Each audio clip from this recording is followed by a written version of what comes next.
gathered for a special congress, and one of the burning issues on the table is to discuss the union's direction, its role within the Labour Federation, COSATU, and which political party to support in next year's elections. Well, joining us from our Sea Point studios is lawyer and Labour analyst Michael Bagraims. Michael, good to have you. Welcome to Morning Live.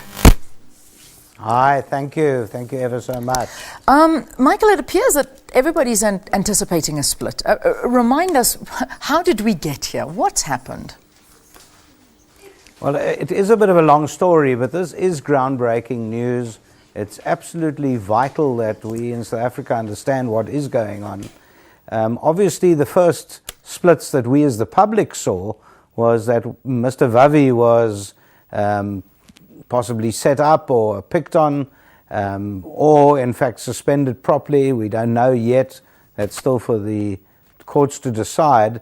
And that Mr. Vavi's argument was in fact supported very strongly by Numsa, which is the largest union within the COSATU umbrella. We must remember that they've got 330,000 members. They're the largest and most powerful union within that umbrella. That being said, they also are starting to scream from the sidelines that COSATU is not actually pulling the trolley like they want them to do it. There are big issues such as obviously Vavi, but we've got the tolls, we've got the issue with regard to the youth wage subsidy, and they're saying COSATU is not pulling the strings properly to influence the ANC and obviously the Communist Party. And Numsa's getting pretty angry. The workers are starting to shout, saying, we're not hearing about workerist issues. We're worrying about the ANC and the SABC and the Tripartite Alliance, and we're not getting the results that we need to get. Yeah. And in fact, we've seen this. Michael, would you think that breaking away would be in Numsa's best interest, though? It probably would be in the long term. I'm not so sure now that we're on the verge of an election, whether it is in their best interest at the moment in the short term. But I think the long term, they need to get back to workerist issues. We have bastardized the Tripartite Alliance somewhat, where it is the ANC wagging COSATU, and they're starting to say that we're the Labour desk. And we in the public are starting to notice that. Because when you have an alliance, and you have one party in the alliance saying, we don't agree with X, and yet the ANC is saying, we will have the toll roads, then you've got a bit of a problem. And that problem is running deep. Yeah. And especially now when we've seen even Numsa has had to choose a new president.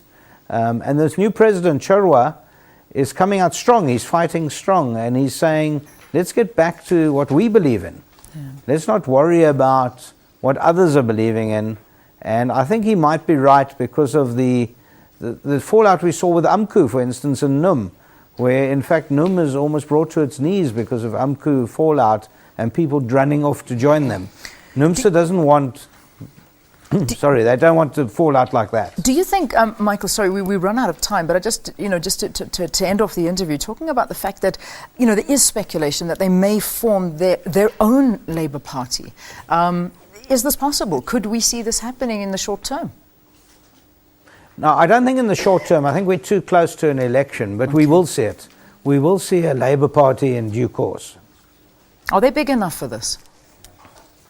Yeah, well, if you've got 330,000 members, and then you have a free hand to be able to get others to join you, because once they pull out of the COSATU umbrella, they can then start bleeding members from other unions, and especially from NUM. And that 330, everyone's got a family. We're talking they've got influence over 2 million people. Sure. This is big stuff, and it's enormous for South Africa. Yeah, it certainly is. Sorry to end it there, but thank you for being with us, and thanks very much for giving us a little bit of background as to what's happening as the delegates gathered for this special congress. We're talking about the National Union of Metalworkers of South Africa. That was lawyer and Labour analyst Michael Bagraims. Let's take a break.